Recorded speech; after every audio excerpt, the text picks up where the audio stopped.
So I've been doing some cutting lately, and here's the results. Here's a little piece of Bruno Jasper. It's working on some light orbs. Not too bad. I'm sure there's cabochon in there. Here's a little piece of petrified wood. It's got some red in there.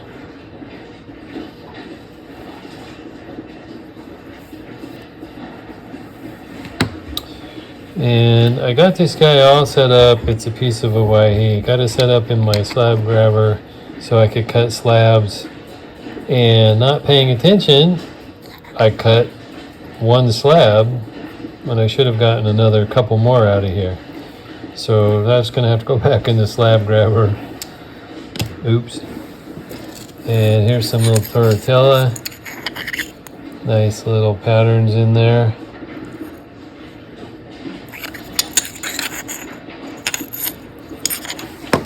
This is the end piece. Sometimes there's interesting shells on top where you can cut kind of a three-dimensional cab, although this one doesn't look all that great. But the material is pretty solid. A couple pits here and there, but for the most part, it should cut some decent cabochons. And then I got this piece of blue lace, and it's not too bad. It's got decent color in it. Also has some decent translucency. Got a few slabs of that. And then a nice display piece. It actually would sit there.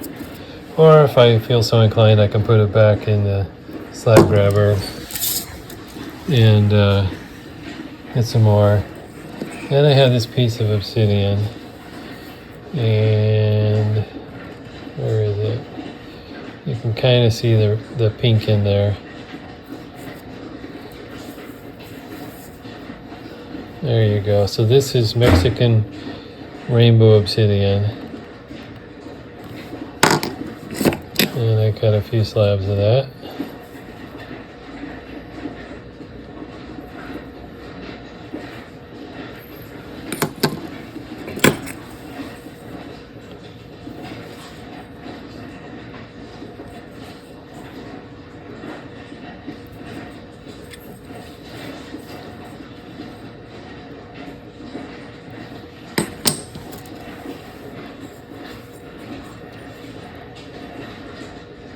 Where'd you go? Kind of losing the pattern, I think. There's a little bit there. And then I still have this little piece at the end, which has got a little bit of pattern to it, but not much. And I don't know if you can see any more. Yeah, there's still some in there. So I could, it looks like there's some blue, but that's not right. That's reflection from the shelf behind me. But there is more pink in there if I wanted to continue cutting. So, Mexican rainbow obsidian, turritella, Bruno Jasper, petrified wood, Hawaii Jasper, and African blue lace. So that's the results of cleaning out the kitty litter last night.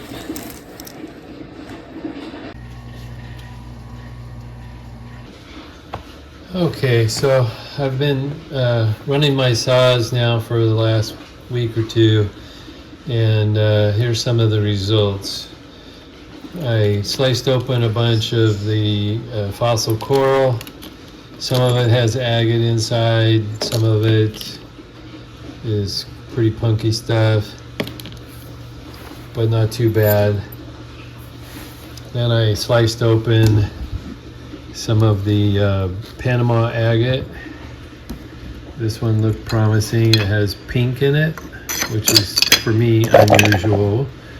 So I took a slab off of that, a couple slabs, and then there was an interesting artifact there. So I took a slab off the bottom. That artifact didn't change into anything, but who knows? We'll see if it changes. You know, I'll cut down into this area and see if it changes. I started playing with some Brazilian agate. This is gem grade. It's got some good solid material, no fractures, got a crystal top on it. Lots of stuff for cabs. This piece looked very promising. I cut a couple slabs off the end of it. The outside pattern certainly did not go inside. So then I flipped it 90 degrees and I started slicing it across this way. And it started looking okay, but then it just turned into nothing. So I'm hoping that maybe there'll be something out here, we'll see. But this one was kind of a disappointment to me. Then I took to my trim saw and I cut open these Moroccan geodes. And this one is just huge crystal pocket inside, which is great. I don't like breaking these things. I'd rather cut them and polish the edges. That's just my preference. This one, a little chunk broke off during the cutting, which is no big deal. It's kind of a little pocket in itself. This one is kind of sectionalized. There's a deep pocket here, but you'd need a light or something to look in there.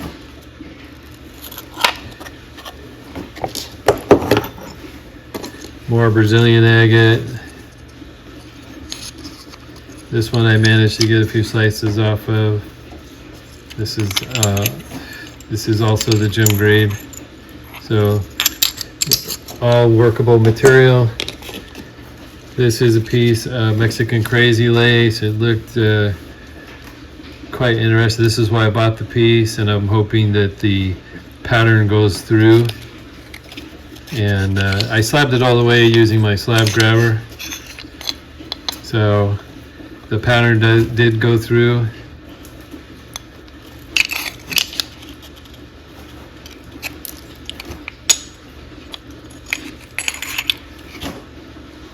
Certainly lots of usable material.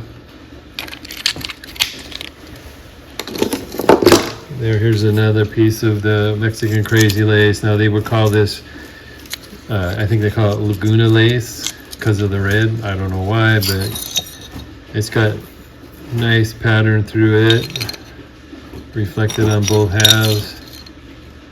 And same thing, I put it in my slab grabber, so I was able to get lots of slabs off of it. Actually, I should call it what its real name is the Slabosaurus. Here's a little piece of a thunder egg. I bought it because it was showing red, although unfortunately the red is only surface deep.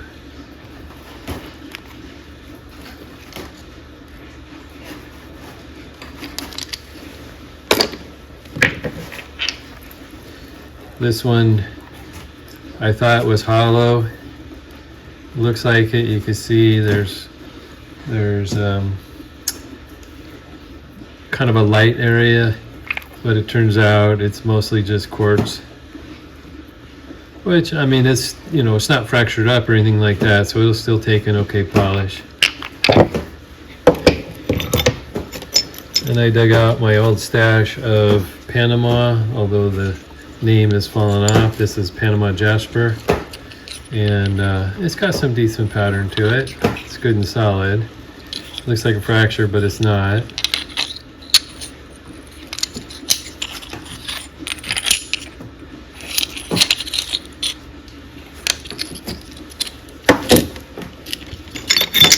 And then there's this piece of Brazilian, has crystal on top of it.